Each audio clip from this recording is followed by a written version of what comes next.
Centene Corporation. The name is a brand in itself and hardly needs any introduction.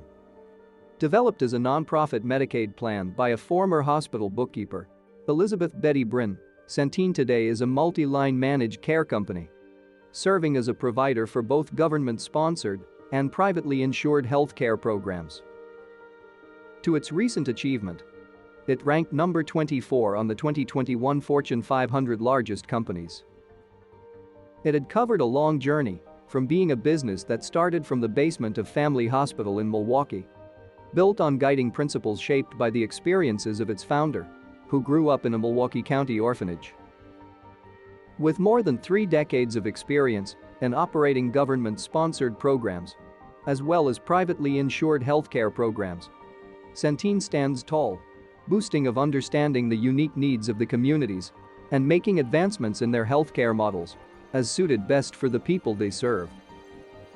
To date, with more than 69,000 employees located in every state, Centene Corporation is considered one of the top 500 largest public companies in the world, according to Forbes.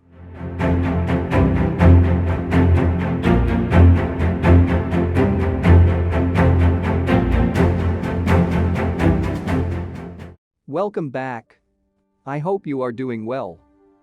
As you might have guessed from the title, the topic for today's video is the history of Centene Corporation, the largest Medicaid managed care organization in the country, one of the largest providers of health insurance, and a national leader in managed long-term services and support. Currently, Centene has health insurance plans in all 50 states, with almost 27 million members. 67% of their revenues are derived from their Medicaid business, which represent 15 million members across 29 states. Health insurance exchange plans account for 13% of their revenue, with plans in 27 states, representing 2.1 million members.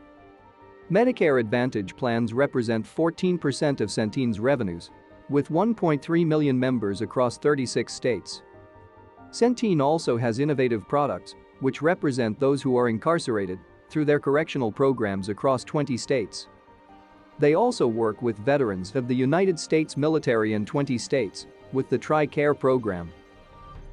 With the belief that every individual deserves access to high-quality healthcare with dignity, they have succeeded in their goals, and that is why I have decided to dissect their journey to understand the formula of their success.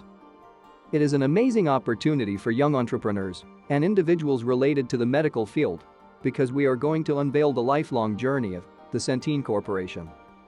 From its humble origins to what makes it so successful, to the core element of the business and, above all, its contributions to society.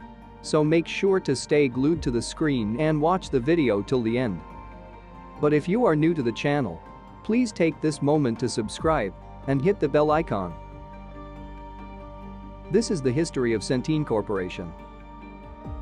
Before delving into the growth, history, and expansion of Centene, let's first see how it operates. The company has been renowned for its local approach. From the very beginning, Centene has made its priority to work with local brands and teams to provide fully integrated, high-quality, and cost-effective services to government-sponsored and commercial healthcare programs, focusing on underinsured and uninsured individuals. Thanks to the aid it receives worldwide, it offers affordable and advanced products to nearly 1 in 15 individuals across the nation, including Medicaid and Medicare members, including Medicare prescription drug plans, and individuals and families served by the health insurance marketplace, the TRICARE program, and individuals in correctional facilities. The company also thrives on providing a variety of specialty services focused on treating the whole person. Through their endorsement campaigns, website, and seminars, they have made it clear that they focus on long-term growth and value creation, as well as the development of their people, systems, and capabilities so that they can better serve their members, providers, local communities, and government partners. Now it's time to look at the company's marvelous growth, from its establishment to the present. Starting from the very beginning. Elizabeth Brinn initially founded Centene as the Managed Health Services in Milwaukee, Wisconsin, in 1984. But when Brinn died on March 19, 1992, the nonprofit organization became open for investors to buy, and the profits were to go to the Betty Brinn Foundation, which subsequently became a major shareholder in Centene. In 1996, Michael F. Niedorf became the company's chief executive and expanded the company from Wisconsin to its second state, Indiana. Centene has not always been the company's namesake. Initially, it was named Family Hospital Physician Associates. But under the supervision of the new chief executive, it was renamed Centene Corporation, and a new corporate office was established in St. Louis, Missouri. During the same time, in 1997, the first subsidiary of Centene, NurseWise, a nurse triage company, was established. In addition to that, on January 6, 1999, Envolve Pharmacy Solutions, formerly US Script, was formed due to the increasing demands for responsive pharmacy benefit management services to proactively address client concerns and be flexible enough to meet future needs. The company went public in December 2001 with around 3 health plans, $327 million in revenue, and 235,000 members. The story of Centene is about understanding the critical role health companies play in transforming healthcare and improving the health of our communities, and that is why a simple look at the history timeline reveals the secret to its success: the timely expansion. After being made public in 2001, Centene continued to expand, adding more partners to serve its purpose of creating safe, healthy, and inclusive environments. In 2003, it acquired Simpatico, a behavioral health services company, a wholesome business aimed at providing comprehensive, managed behavioral healthcare services for vulnerable and underserved populations. Together, they have been serving the community through their dedicated team of behavioral health experts who produce positive, measurable results under the umbrella of Centene since their merger in 2003. The same year, Centene debuted on the New York Stock Exchange and in 2004 reported around $1 billion in revenue. This clearly showed that people trusted the company and its goals. In the next step, it expanded itself further in Ohio, launching Buckeye Health Plan, a company that offers comprehensive Ohio health insurance plans, including coordinated healthcare, pharmacy, vision, and transportation services. In their own words, Buckeye Health Plan is dedicated to improving the health of its members through focused, compassionate, and coordinated care, offering Medicaid and Medicare/Medicaid products across Ohio with support from Centene. In 2006, Centene added Envolve Pharmacy Solutions to its specialty services division, CenCorp Health Solutions. Moreover, it also acquired additional nurse triage services, OptiCare, a vision management services company, and Cardium, a disease management services company.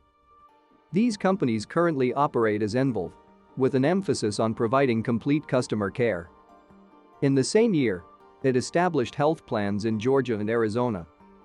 Later in 2007, it acquired Absolute Total Care in South Carolina, which has been providing full-risk managed care for temporary assistance to needy families, TANF, and Supplemental Security Income, SSI, members under the Medicaid program in South Carolina. In 2008, Centene merged with Celtic Group, another commercial insurance product company, aimed at serving customers in several niche markets with high-value, innovative, customer-oriented products and services that are easy to understand, access, and use, and, above all, assure individual access to medically appropriate healthcare. Moving forward, the company spent the whole of 2009 expanding operations in Florida and Massachusetts, and in 2010, it finally joined the Fortune 500 list of largest United States corporations by revenue. Later that year, they added Novasis Health in Arkansas to their healthcare subsidiaries. Novasis is a third-party administrator, providing private health insurance to self-insured companies. In 2011, they worked on adding Illinois and Mississippi health plans and formed Centurion, a provider of correctional healthcare services, as a joint venture with MHM Services that provide a wide array of services from mental health and long-term care to medical, dental, and forensic services. They have served over 300,000 individuals in hundreds of correctional facilities across the nation. The actual operations of the healthcare services began in 2012, while the company also added health plans in Louisiana, Washington, and Missouri.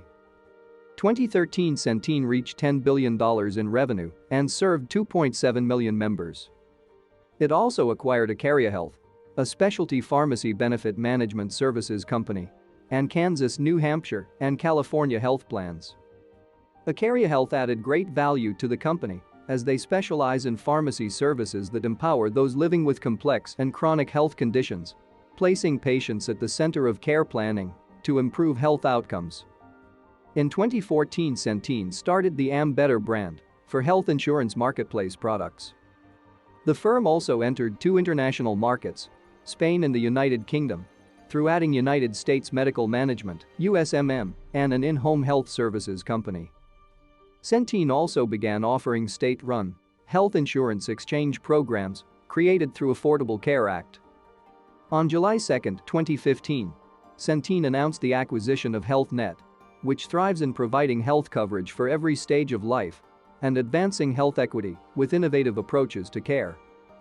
HealthNet's 2,600 employees and 90,000 network providers serve 3 million members throughout California and offers an array of health plans, including Medi-Cal, California's Medicaid program, Medicare, and individual and family plans. Centene, however, did not finalize its acquisition in March 2016. Following the acquisition of HealthNet, on September 12, 2017, Centene announced it would add Fidelis Care, a nonprofit insurer in New York, for US $3.75 billion in its list of subsidiaries. Additionally, in the United Kingdom, Centene began to acquire local healthcare services, and by 2019, Centene, through its subsidiary MH Services, took a 40% stake in Circle Health, a deal that created a national network of over 50 private hospitals. 2019 brought some good news for the company, as continued growth and innovation led it to be listed number 51 on the Fortune 500 list, number 168 on the Fortune Global 500 list, and number 7 on the Fortune Change the World list. In March 2019, reports of the merger with WellCare for US $17.3 billion came to the surface. And in 2020, Centene merged with WellCare, creating a premier healthcare enterprise, serving more than 23 million members across all 50 states. In early 2021, Optus Health, a UK subsidiary of Centene, took over a group of London practices at Medix. Taking the same road, the company kept affiliating new names to itself, and on January 4, 2021, it proposed to accommodate Magellan Health for $2.2 billion. And the merger became final on January 4, 2022. Though this may look like a seamlessly smooth ride, the company also came into hot waters through several controversies. For instance, in 2014, Fox News stated that Superior Health Plan of Texas denied coverage of an infant's surgery for brain cancer at Texas Children's Hospital. Superior Health Plan is a Medicaid health plan owned through a joint venture of Centene and Community Health Centers Network. The article reported that Superior Health Plan had previously paid healthcare claims for the infant at the hospital, although Superior Health Plan stated that it did not cover procedures at the facility. Nevertheless, 3 days after the article was published, Superior Health Plan reversed its decision and covered the surgery, and the matter settled to dust. On another occasion, in January 2018, a class action lawsuit accused Centene's Better marketplace healthcare plans of misleading enrollees about the benefits of the plan. According to the lawsuit, people who bought Centene's plans had difficulty finding medical providers that accepted the plan. Then in 2021, Ohio Attorney General Dave Yost and Mississippi Attorney General Lynn Fitch announced Centene had agreed to pay the states $88.3 million and $55.5 million, respectively, for fraudulently overcharging the states for pharmacy services rendered to members in the Medicaid health plans. Initially, Centene strongly disputed the allegations and called them unfounded. Between June 2021 and January 2022, Centene agreed to these settlements. These settlements go down in history because they are the very first and largest settlements in the country, secured by a state attorney general against a pharmacy benefit manager, Ohio Attorney General stated. Very recently, in 2022, Optus Health had almost 600,000 NHS patients and was the largest supplier of GP services to the NHS. But it came under the microscope, as it was reported that it was putting patients at risk by prioritizing profit, specifically by hiring physician associates because they were cheaper than GPs. At Opera's practices, the average number of full-time equivalent GPs per patient is about half the average in UK practices. The practice had a backlog of thousands of medical test results and hospital letters on their computer systems. Opera's, in return, said 97% of its practices were rated good or outstanding by the Care Quality Commission. 2022 presented the company with another blow with the death of the longtime Centene Corporation CEO, Michael Needorf. Needorf took a medical leave of absence from the company on February 25 and announced plans to retire in December. In his place, the vice chairman of the board, Sarah London, stepped in as interim CEO. Weeks later, Centene announced that London would be officially appointed CEO. Needorf's legacy at Centene spanned nearly 3 decades, making it a mammoth player in government insurance. He shepherded the company's revenue from $1 billion to more than $125 billion today. It is said that defamation touches those who make their name. Centene Corporation surely remains successful despite the many controversies that have come its way. But what do you think? Is Centene still serving the purpose it was created for? Or is it, as many say, consumed by greed for more profits and margins? Make sure to share your experiences and views in the comments below. I hope you liked the video. Please subscribe to the channel and give this video a big thumbs up before signing off. That is all for now. See you in the next video.